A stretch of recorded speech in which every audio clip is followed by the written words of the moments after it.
નમસ્કાર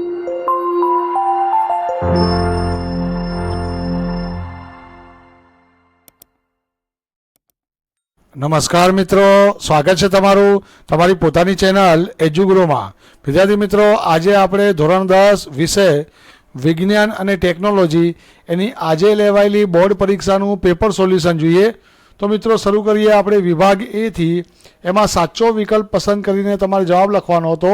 એમાં પ્રશ્ન નંબર 1 જોઈએ.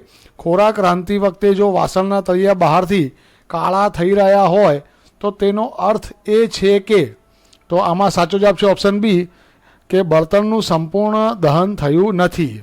ત્યારબાદ પ્રશ્ન 2, નીચેના પૈકી કયો ઘ્રાણેન્દ્રિય સૂચક છે? તો સાચો જવાબ છે ઓપ્શન સી વેનીલા. ત્યારબાદ પ્રશ્ન નંબર 3, 1 માઇક્રો એમ્પિયર બરાબર ખાલી જગ્યા એમ્પિયર.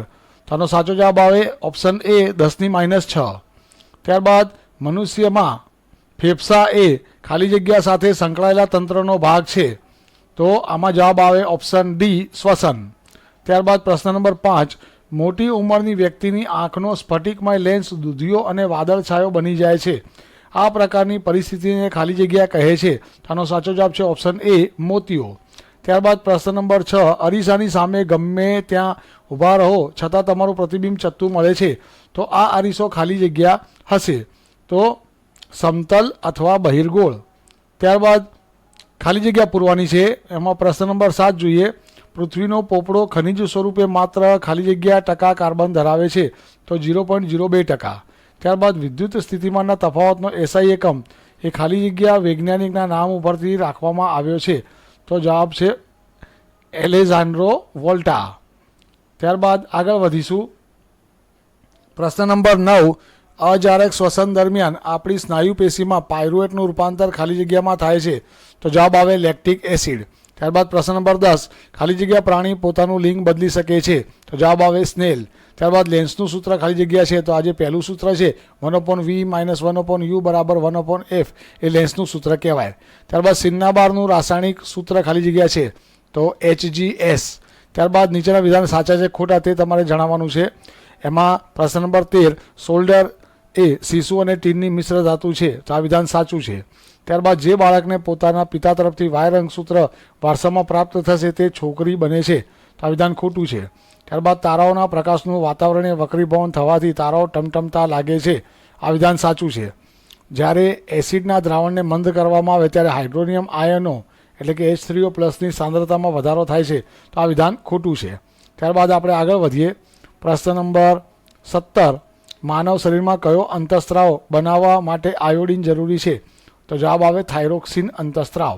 ત્યારબાદ પ્રશ્ન નંબર 18, જો લક્ષણ એ અલિંગી પ્રજનનવાળી વસ્તીમાં 10% અભ્યાસમાં જોવા મળે છે અને લક્ષણ બી તેની વસ્તીમાં 60% સજીવોમાં મળી આવે છે, તો કયું લક્ષણ પહેલાં ઉત્પન્ન થયું હશે? તો લક્ષણ બી, કેમ કે એની ટકાવારી વધારે છે. ત્યારબાદ પ્રશ્ન નંબર 19, પ્રિઝમ વડે શ્વેત પ્રકાશના વિભાજન દરમિયાન કયા રંગનો પ્રકાશ સૌથી ઓછો વળે છે?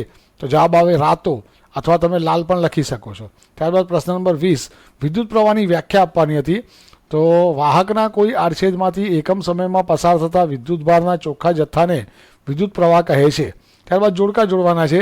તો સાયટોકાઇનિન તેની સામે આવે કોષ વિભાજનને પ્રેરિત કરે છે અને જીબ્રેલિન તેની સામે આવે પ્રકારની વૃદ્ધિમાં મદદરૂપ થાય છે. ત્યારબાદ 23 નંબર, જે સજીવો પોતાનો ખોરાક જાતે બનાવે તેને ઉત્પાદક કહેવાય અને જે સજીવો વનસ્પતિનો ખોરાક તરીકે ઉપયોગ કરે તેને તૃણાહારી કહેવાય. તો વિદ્યાર્થી મિત્રો, અહીંયા સેક્શન એનું સોલ્યુશન પૂરું થાય છે. ત્યારબાદ આગળના બધા પ્રશ્નો એ તમને મેં જે આઈએમપી પ્રશ્નો કીધા હતા એ જ પૂછાયા છે વિદ્યાર્થી મિત્રો. વિભાગ સી એ પણ ખૂબ સહેલો વિભાગ હતો. તો આશા રાખું છું કે તમારું વિજ્ઞાનનું પેપર એ ખૂબ સારું ગયું હશે. વિભાગ ડી, તો વિભાગ ડીમાં પ્લાસ્ટર ઓફ પેરિસ વાળો પ્રશ્ન પૂછાયો છે. સાબુ અને પ્રક્ષાલકોનો તફાવત પૂછાયો છે. સ્વયંપોષી અને વિષમપોષી પોષણ વચ્ચેનો તફાવત પૂછાયો છે. લઘુદ્રષ્ટિની ખામી પૂછાવી છે. તો ઓવરઓલ આજનું જે વિજ્ઞાનનું પેપર છે એ ખૂબ સહેલું હતું અને આશા રાખું છું કે તમારું આજનું વિજ્ઞાનનું પેપર એ ખૂબ સારું ગયું હશે. તો મિત્રો વિડીયોને લાઇક કરો, વધુમાં વધુ શેર કરો અને જો ચેનલ ઉપર નવા હો તો ચેનલને ફટાફટ સબસ્ક્રાઈબ કરો, જેથી હર હંમેશ મારા નવા વિડીયોનો નોટિફિકેશન તમને નિયમિત મળતા રહે. ફરી મળીશું નેક્સ્ટ વિડીયોમાં. જય ભારત, જય હિન્દ.